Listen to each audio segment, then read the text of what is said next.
বিশ্ব রাজনীতি এক অবিশ্বাস্য সমীকরণের মুখে, যার প্রভাব অনিবার্যভাবে বাংলাদেশে পড়বে। বাংলাদেশে মাননীয় প্রধানমন্ত্রী জনাব তারেক রহমান বাধ্য হতে পারেন প্রফেসর ইউনূসকে রাষ্ট্রপতি বানাতে এবং জামাতকে মন্ত্রী পরিষদে নিতে, নইলে দেশ চালাতে পারবেন বলে মনে হচ্ছে না। দর্শক, আপনারা জানেন বিশ্ব এখন এক অস্থির সময় পার করছে। পৃথিবী ভালো নেই, মুসলিম উম্মাহ ভালো নেই। যেখানে পৃথিবীর সবচেয়ে সুরক্ষিত নেতাই নিরাপদ নয়, যিনি সবচেয়ে সুরক্ষিতভাবে থাকতেন, জনসম্মুখে তাকে দেখাই যেত না, তার অফিস বা কি, এটা একটা সিক্রেট, একটা রহস্য ছিল, কোথায়, মাটির নিচে না উপরে, সেখানে ঘোষণা দিয়ে দীর্ঘদিন যাবৎ পরিকল্পনা করে তাকে হত্যা করা হয়েছে। বলছি আয়াতুল্লাহ খামেনির কথা। আপনি চিন্তা করেন যে কিভাবে সম্ভব। এর আগে দেখেন এরকম কাজ এরা করতে থাকবে, কিচ্ছু হবে না। কিউবানা ভেনিজুয়েলার প্রেসিডেন্টকে, মাদুরোকে তার বেডরুম থেকে ধরে এনেছে যুক্তরাষ্ট্র, কিছুই হয়নি তার প্রতিবাদে, চুপচাপ এখন যুক্তরাষ্ট্রের কারাগারে আছেন। মানে বর্তমান ওয়ার্ল্ড সিস্টেম কিন্তু ভেঙে পড়েছে। ওয়ার্ল্ড অর্ডার বলতে কিছু নাই, ডিটোরিয়েটেড, ডেভিয়েটেড, একদম সবকিছু ছিন্ন বিচ্ছিন্ন। যখন যা ইচ্ছা তখন তা করতে পারে, কারো কিছু বলার নেই। এই পরিস্থিতিতে স্বাধীন দেশ হিসেবে টিকে থাকাটাই কঠিন। রাইট টু সেলফ ডিটারমিনেশন এবং ন্যাশনাল স্টেটের যে ধারণা, ওটাই এখন কোলাপস করছে। কোন নিয়ম কানুন এবং ইউএন বা ইউনাইটেড নেশনস, জাতিসংঘ, এগুলোর কোনো কার্যকারিতাই নেই, কিচ্ছু করতে পারছে না। যা ইচ্ছা তা করছে, যার পাওয়ার আছে, জোর যার মুল্লুক তার। পৃথিবীতেও এটা, বাংলাদেশেও এটা। বিশ্ব রাজনীতিতে কোনো মুরব্বী নেই।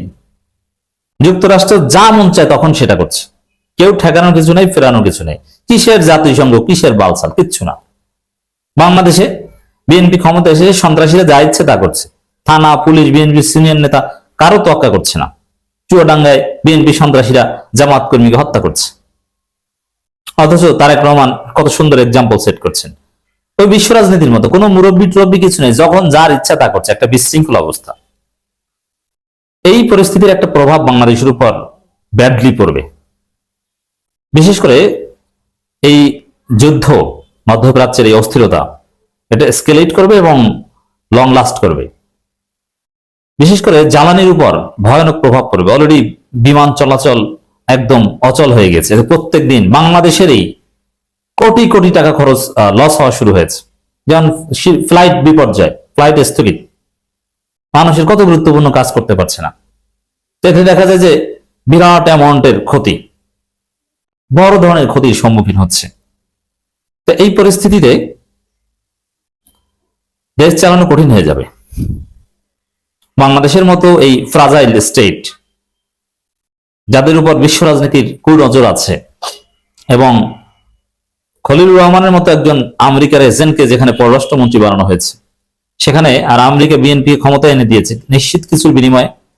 যখন পুরো অঞ্চলে যুদ্ধ এসকেলেট করবে, বাংলাদেশের মানুষ আবার ইরানের পক্ষে। অতএব স্ট্র্যাটেজিক্যালি যুক্তরাষ্ট্র বাংলাদেশকে চাপ দিয়ে যুক্তরাষ্ট্রের গ্রেটার ইন্টারেস্টের পক্ষে রাখার চেষ্টা করবে, যেটা বাংলাদেশ সরকারেরও নীতিমালার বিরুদ্ধে। আবার গোড়ায় তো ধরা, কারণ নির্বাচন তো কার্যত সুষ্ঠু হয়নি। যুক্তরাষ্ট্র ক্ষমতা এনে দিয়েছে মেকানিজম করে, এবং তাদের প্রতিনিধিও পররাষ্ট্র মন্ত্রণালয়ে বসিয়ে দিয়েছে। এই জায়গায় বাংলাদেশ অস্থির হয়ে উঠবে। দ্রব্যমূল্যের ভয়ানক ঊর্ধ্বগতি এবং লোডশেডিং, এমনকি বিদ্যুৎ উৎপাদন কিছু কিছু ক্ষেত্রে বন্ধ হয়ে যাবে, যাতে সুন্দরভাবে দেশ চালানো আদৌ সম্ভব হবে না। আর এটা যে আমি বিএনপি সরকার বা বাংলাদেশকে দোষ দিব তা না, পৃথিবীরই দোষ।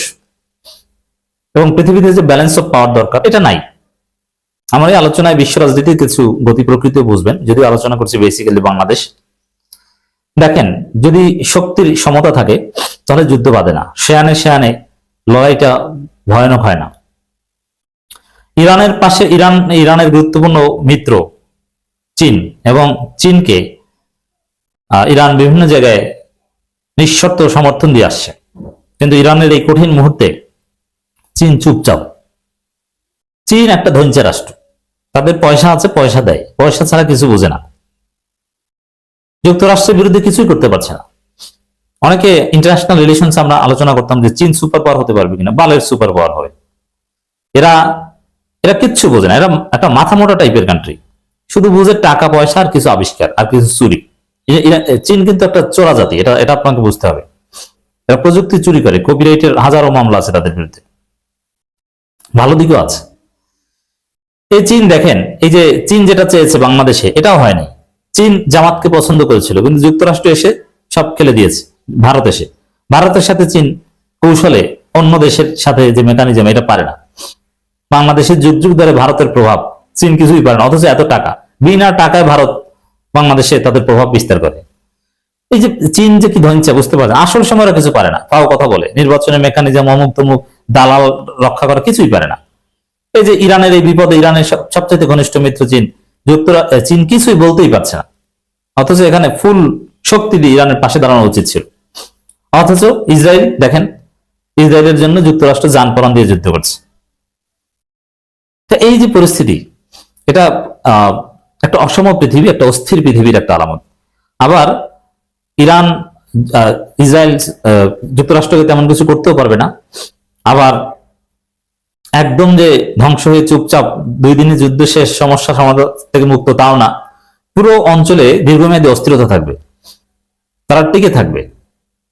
এবং সৌদি আরব থেকে শুরু করে আরব আমিরাত, কাতার, এরা সবাই যুক্তরাষ্ট্র ইসরায়েলের পক্ষে।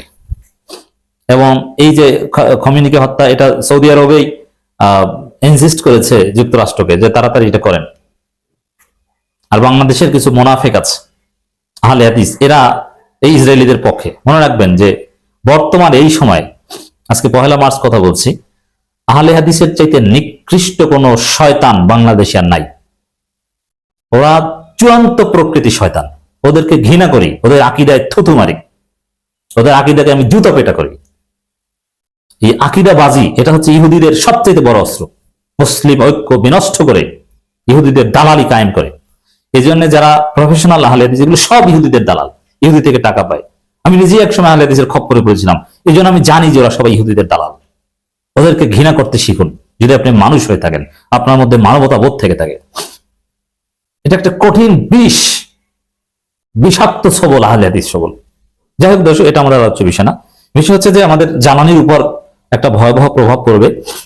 এবং বাংলাদেশের মানুষ যেহেতু ইরানের পক্ষে, বিক্ষোভ মিছিল শুরু হয়ে গেছে। আবার যুক্তরাষ্ট্রের নাম, অনেকে বড় বড় নেতারা যুক্তরাষ্ট্রের নামও নিতে পারছে না, দায়ী করতে পারছে না। আমিরে জামাতে সরাসরি আমেরিকাকে দায়ী করছে না, সবাইকে নিবৃত্ত থাকার আহ্বান করছে, অথচ যুক্তরাষ্ট্রের বিরুদ্ধে এখানে বলার কথা। বোঝা গেল যে পুরো বাংলাদেশ একটা ঝুঁকির মধ্যে আছে, আমরা যুক্তরাষ্ট্রের প্রভাব বলয়ের মধ্যে আছি, যার ফলে দেশে স্থিতিশীল ভাবে দেশ চালানো কঠিন হয়ে যাবে। সেখানে আওয়ামী লীগ বা অন্য কেউ বেশি সুযোগ নিতে পারে। সেই পরিস্থিতিতে ভুল করলে তো আরো সমস্যা, দেশে দেশে অস্থিরতা ছড়িয়ে পড়বে। এটার সমাধান তারেক রহমানের কাছে একটাই থাকতে পারে, ইউনূসকে প্রেসিডেন্ট বানানো এবং জামাতকে মন্ত্রী পরিষদে নেওয়া। তাহলে কিছুটা স্থিতিশীলতা কায়েম করা যাবে। আর ইউনূস যে অসম্ভবকে সম্ভব করতে পারেন, একটা ধ্বংসস্তূপে থাকা বাংলাদেশকে কিভাবে জাগিয়ে তুলে স্থিতিশীল করে দিয়েছেন, হয়তো এখানে আবার ইউনূস ম্যাজিক লাগতে পারে, কাজে লাগতে পারে।